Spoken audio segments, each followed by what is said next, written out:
ज्या भ्रष्टाचाराच्या मुद्द्यावर यांनी रान पिटवून सत्तेत बसले, त्याच देवेंद्र फडणवीस सरकारच्या 20 महिन्याच्या काळात 11 मंत्र्यांचे 3,500 कोटी रुपयाचे घोटाळे पुराव्यानिशी मी विधान परिषदेमध्ये उघडे केले. मी फडणवीस साहेबाला म्हणलं, तुम्ही भ्रष्टाचाराच्या मुद्द्यावर सत्तेत बसलात आणि 20 महिन्याच्या सरकारच्या काळात एक नवीन विक्रम तुमच्या मंत्र्यांनी केला. 3,500 कोटी खाल्ले. कोणी कशात खातो? शिक्षण मंत्र्यांनी महापुरुषाच्या फोटोमध्येच पैसे आणले. आदिवासी मंत्र्यांनी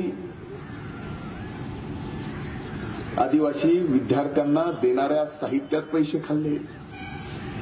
सामाजिक न्याय मंत्र्यांनी इतर मागासवर्गीय एसटी या विद्यार्थ्यांना मिळणाऱ्या स्कॉलरशिपमध्ये पैसे खाल्ले.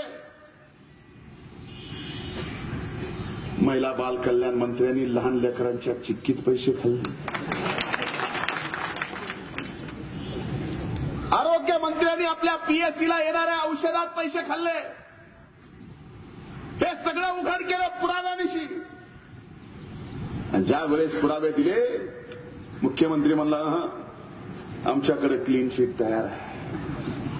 म्हणलं मुख्यमंत्री महोदय, जरा तरी जनाची नाही मनाची ठेवा.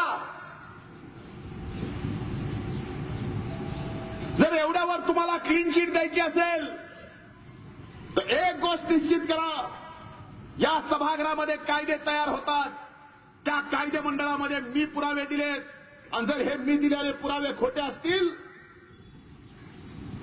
तर महाराष्ट्रातल्या कुठल्याही चौकात धनंजय मुंडेला फाशी द्या, धनंजय मुंडे फाशी घ्यायला तयार आहे. हे पुरावे जर खरे असतील तर या भ्रष्टाचारी मंत्र्याला एक दिवस खुर्चीवर ठेवू नका.